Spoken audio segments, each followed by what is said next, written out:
Good evening and welcome to tonight's recruitment seminar here at MSF Australia. I'm John Edwards, I'm the Public Affairs Manager here at MSF Australia, and I have with me two guests this evening, Theo and Paul. Paul is our first mission, has just completed a first mission with MSF. Last year he was in a wheel in South Sudan, and he was a logistician, and he's now confirmed to go on his second mission to Kenya later this year. So welcome, Paul. Thanks.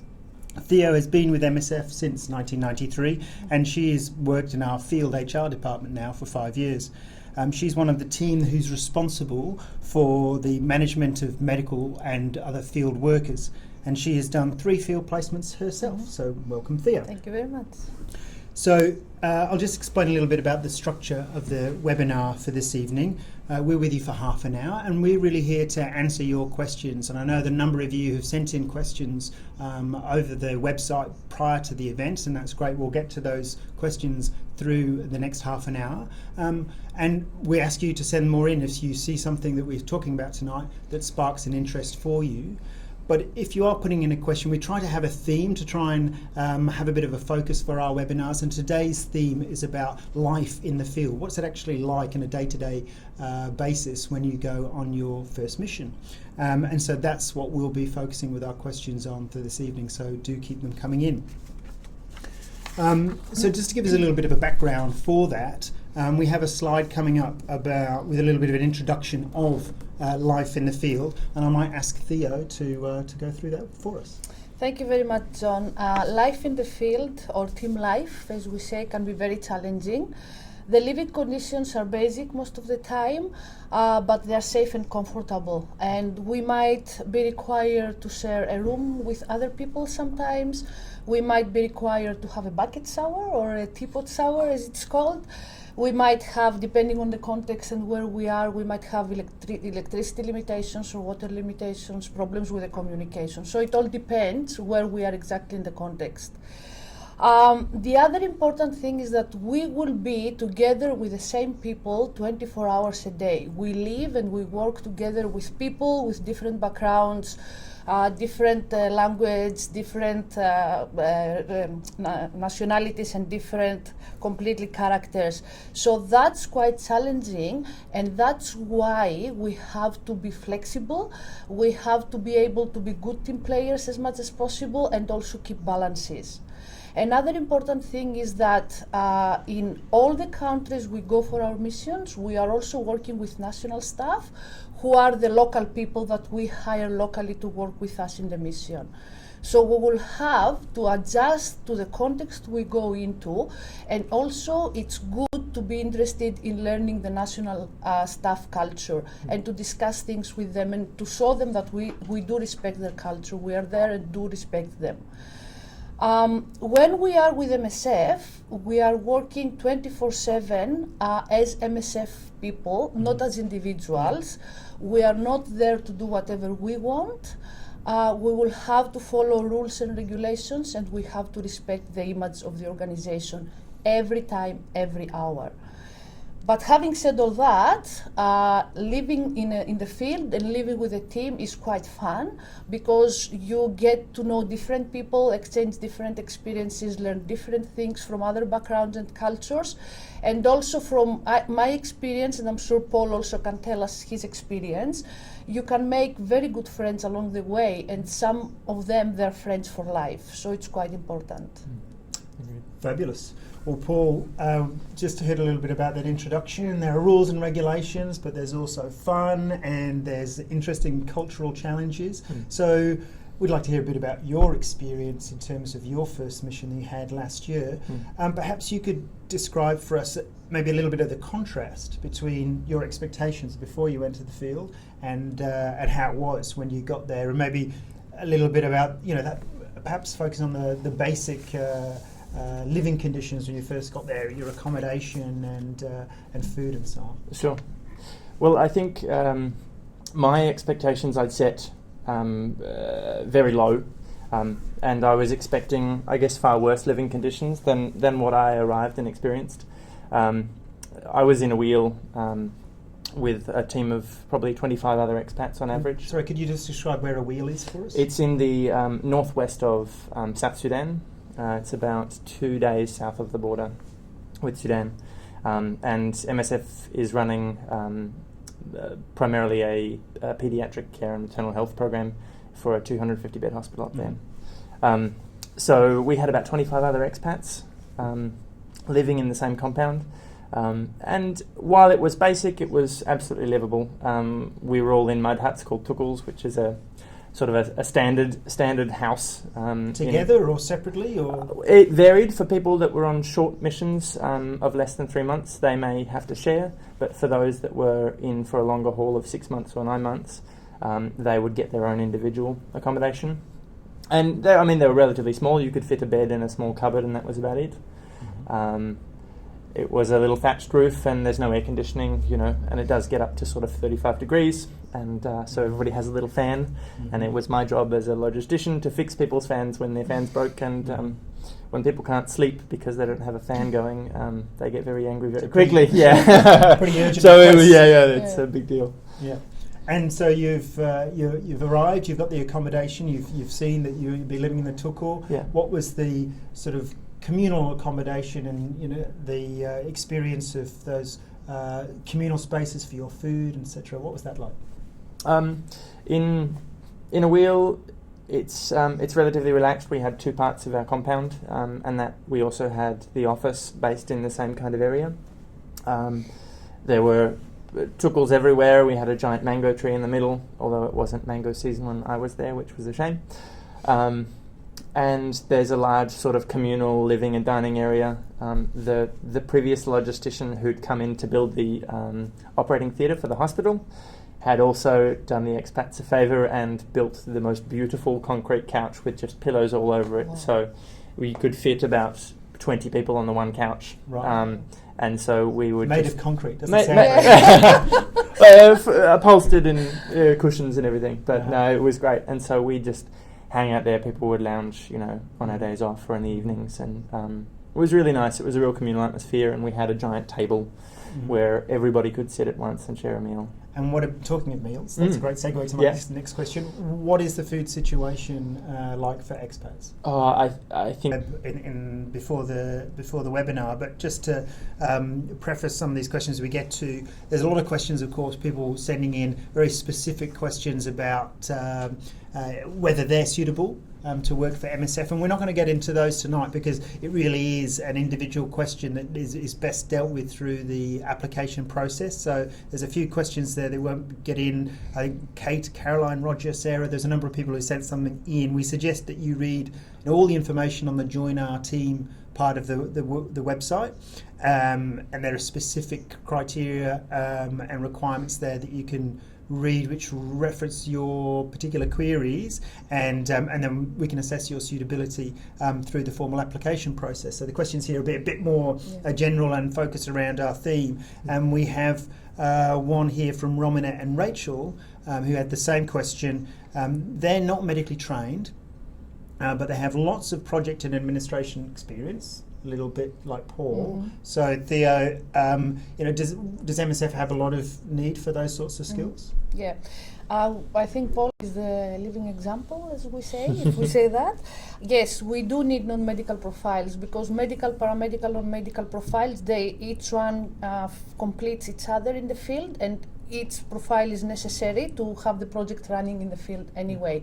So we need logisticians, for example, like Paul. We need engineers, electricians, water and sanitation, architects. Depending on the needs of the projects every time, we might need specific profiles. But we also looking for human resources profiles, finance, accountancy, administrators. So yes, we do need non-medical profiles as well.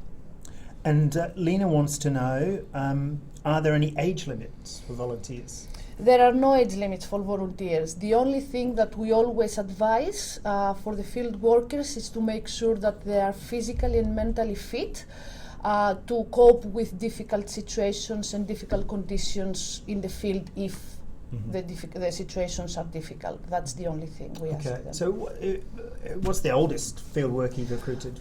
70, 75-year-old.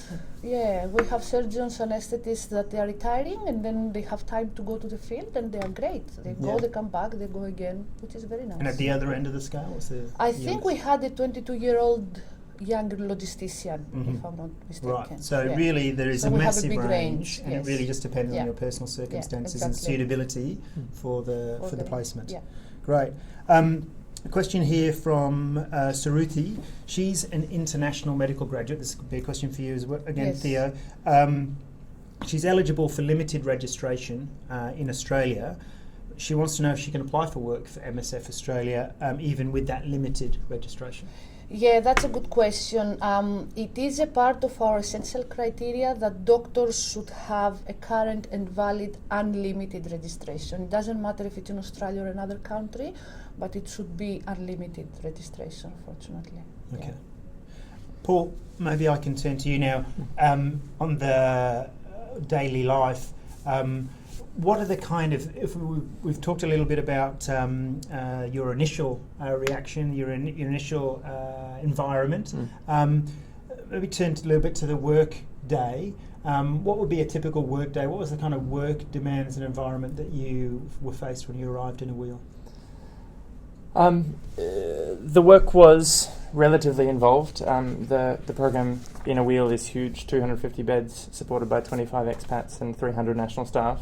And that's a huge machine to keep moving on a daily basis. So generally a lot of our expatriates were up at about 7 o'clock in the morning. Those brave enough would have a cold shower, and then generally we'd all sit together for breakfast from about 7:30 till 8. The logistics team convened every morning to have a day's briefing every morning at about 8 o'clock, and I talked to the warehouse manager and John, the purchaser, about what the priorities were for the day, what we needed to complete from the previous day, and so on.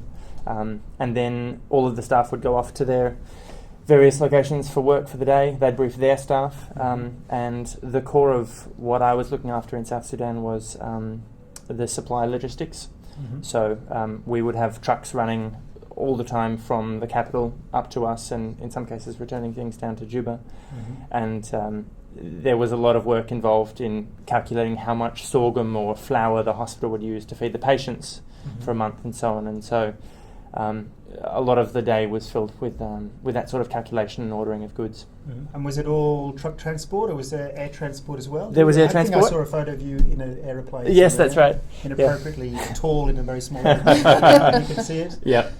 That I'm touching the ceiling of that plane. Oh well. Yeah, I'm the same in the Land Cruisers. So yeah, we, in addition to all of the non-urgent transports, which we could do by road, and it was about 5 days by truck, there were some things that we did need to urgently transport. When we had suspected cases of cholera or measles, we would get blood or stool samples and have to fly them quite urgently.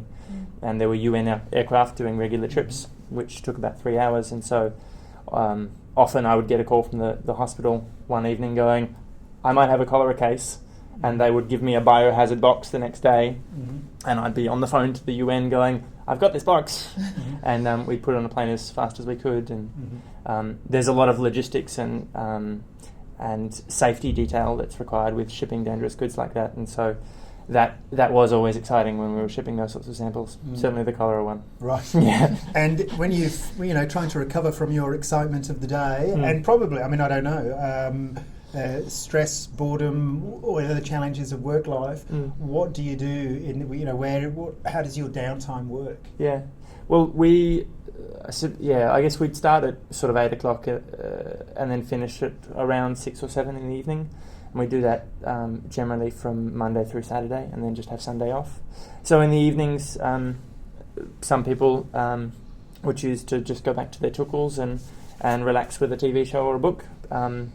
Other people would come out and just sit on the couch and just grab a glass of wine and chill out. And as people finished, we would just join each other. On the weekends, we'd often have dance parties Barbecues, no? and barbecues. Yeah, we threw a lot of sort of little parties while I was there. So we did fashion shows and lots of silly things, just to kind of break up the day-to-day stress, because there's a lot that a lot of people are going through for the first time, and that's quite challenging. I should say though that the alcohol, although we could access it in South Sudan, I know that it is restricted in some other countries. If you were deployed to Pakistan, for example, that is a dry mission due to cultural sensitivities there.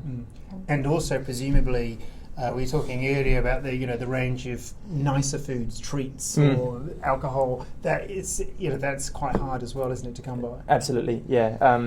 As I said before, Wheel is still getting established as a bit of a trading hub, and so the food that you can access locally is quite limited. You won't be able to find a bottle of Jack Daniels or any sort of sweeties or chocolate up there. It just doesn't happen. Or if it does, for some odd occurrence, it's horrendously expensive. So what we would do is we would, when people were willing to contribute a bit of money, we would put in an order from Juba, and there would be this one box that came up with the monthly supplies. And so we'd unpack the sorghum, and then we'd unpack the box for the expats, and I was the most popular guy every month. Yes, when the truck Santa arrived. Claus. Yeah, totally. Yeah. And the other thing is, expats, when they arrive to the field, bring nice treats with them. The really popular things were like saucisson, which is sort of a French version of chorizo. They'll probably hate me for saying that if anyone French is listening.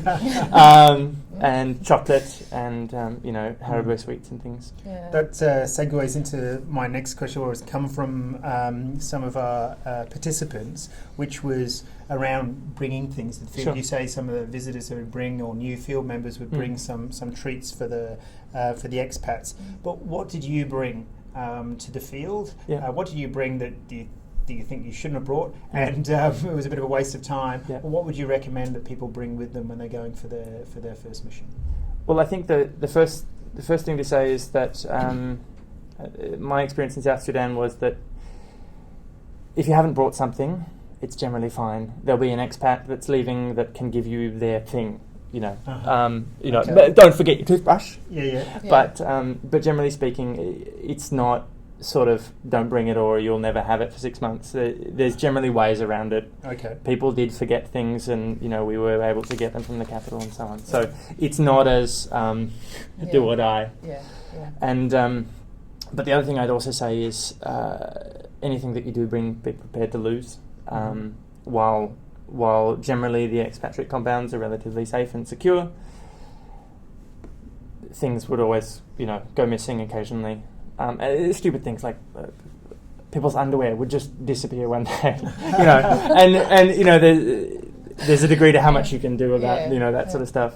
No one lost a laptop or anything while I was there, but while you can insure it, personally, it is important to know that you can lose things, and that's just what happens. Speaking of laptops, one of the key concerns that people asked us about, we've had a question come through, is keeping in contact with friends and family. Was that easy to do in your mission? Yes. We were lucky we had satellite internet. Given the number of expatriates, it was a relatively good dedicated sat connection. So people could absolutely Skype call. The trick was to do it before all the other expats did on a Sunday, so there were people waking up at 5 a.m. so that they could get a good Skype connection for the first hour before everyone else woke up. But that was really straightforward. Some people bought credit out of their own pocket, for the cell phones there, and would call internationally, and that's very normal. So not difficult for you to maintain those contacts. Another question that's come in online was, what was the biggest challenge, focusing back on work now, what was the biggest challenge for you in your role as a logistician? I think my biggest challenge was a context-based challenge. I'd come from the live entertainment industry. I used to I still do production manage for outdoor events, concerts and things. And so I'd been used to working in a highly skilled team where we could come up with a plan for the day and everyone would go off and everything would just work like that. And so I guess quite naively I'd come into South Sudan thinking that it was going to be like that. I was expecting to sort of be managing fleets of trucks, and we'd have helicopters flying in with supplies, and it wasn't that. I think the biggest challenge in South Sudan was the low base skill level of the national staff. That's not to say that they certainly weren't committed or engaged with the project, or highly intelligent, but there was a lack of training and a lack of education. And so the best example of that was when I was unloading my first truck of medical supplies that had come from Bordeaux. And so it's come by sea for 6 months and then goes on the road for 5 days, and I get a 12-ton truck arrive in the first 2 weeks of my being there. And given that some of these boxes are full of really expensive vaccines and medicines, one box could be worth €5,000. And so you don't want to miss a box. And that's really important that you get it all right. And so we're frantically ticking everything off as it's coming off the truck, and thousands of boxes. And I remember us coming up with the plan of attack of how we would tick off the lists and how we would stack the boxes and so on. And we're reading the labels of each box because they're all individually labelled. And then some of the national staff, some of the casual workers that we got on for that day kept putting the boxes upside down. And so we're having to turn our heads to read the labels. And after a while it became apparent that these men were simply illiterate. They were doing their best, but they were just illiterate. They couldn't recognise when the numbers were upside down. And that was the biggest click moment for me when I thought, okay, I've got to rethink how I'm approaching all of this. Yeah. And that happened pretty early. Yeah. It happened pretty early, and it was great, yeah. A couple of questions that have come in, Theo, more directed at you. Again, trying to explore what kind of roles are required at MSF.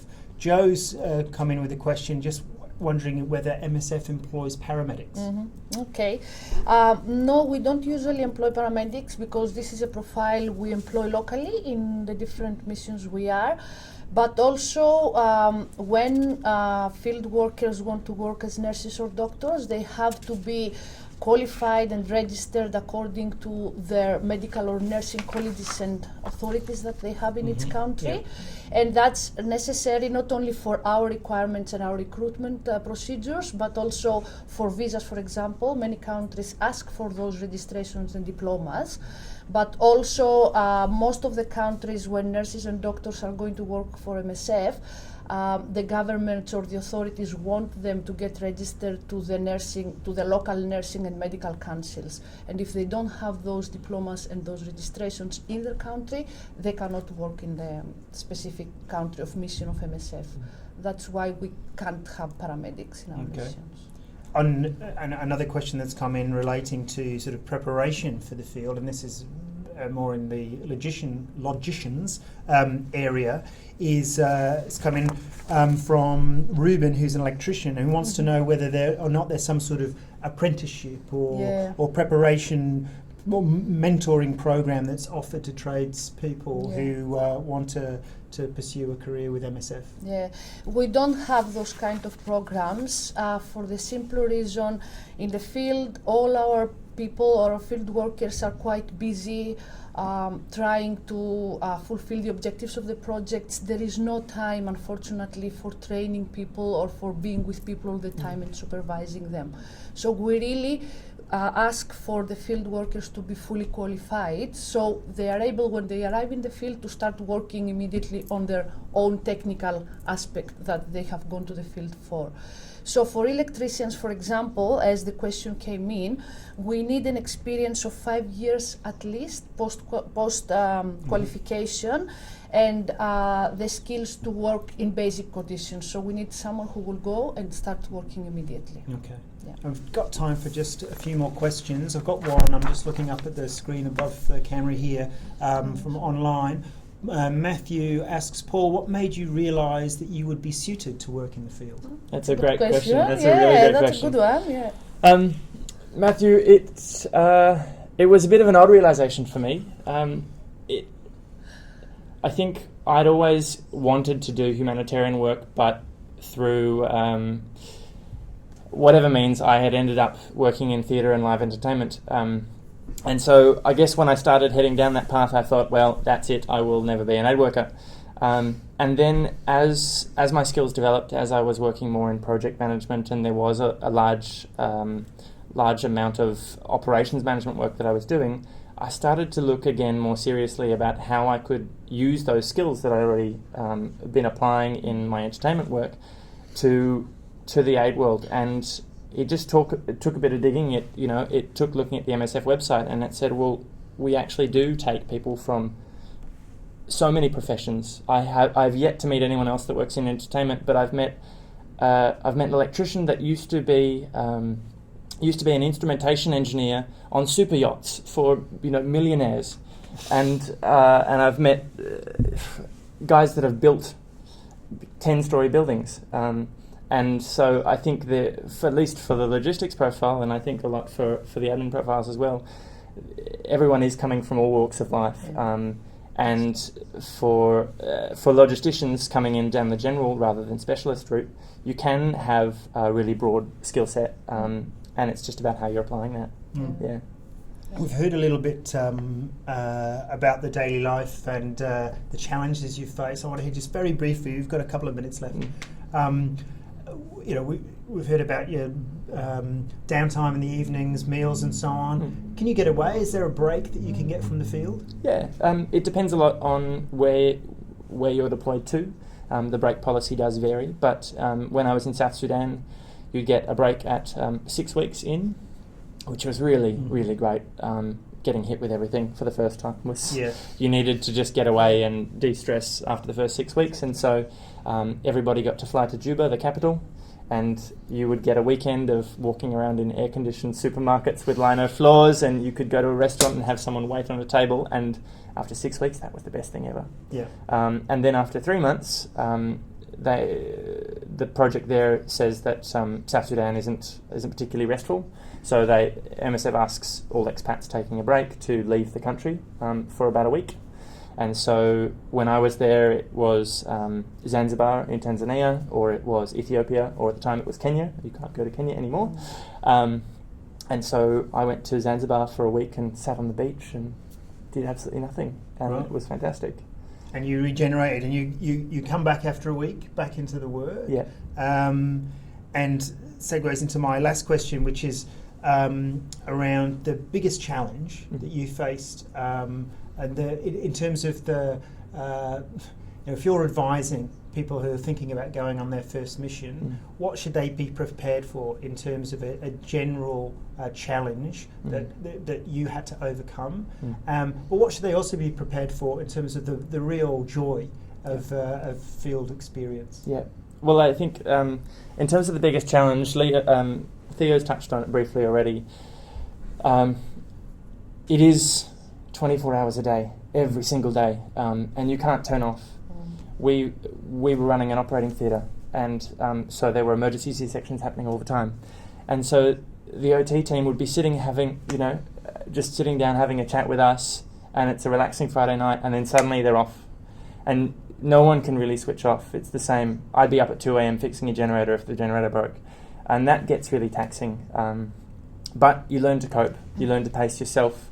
Everyone looks after each other, and that was really nice to see, people taking care of each other as they're all going through this experience. And the joy? And the joy, I think, I took my camera with me, and with the permission of the field coordinator and with patient consent, I spent a lot of my Sundays in the hospital taking portraits of some of our patients and hearing their stories, and that very personal connection with the beneficiaries of our programs, as hyperbolous as that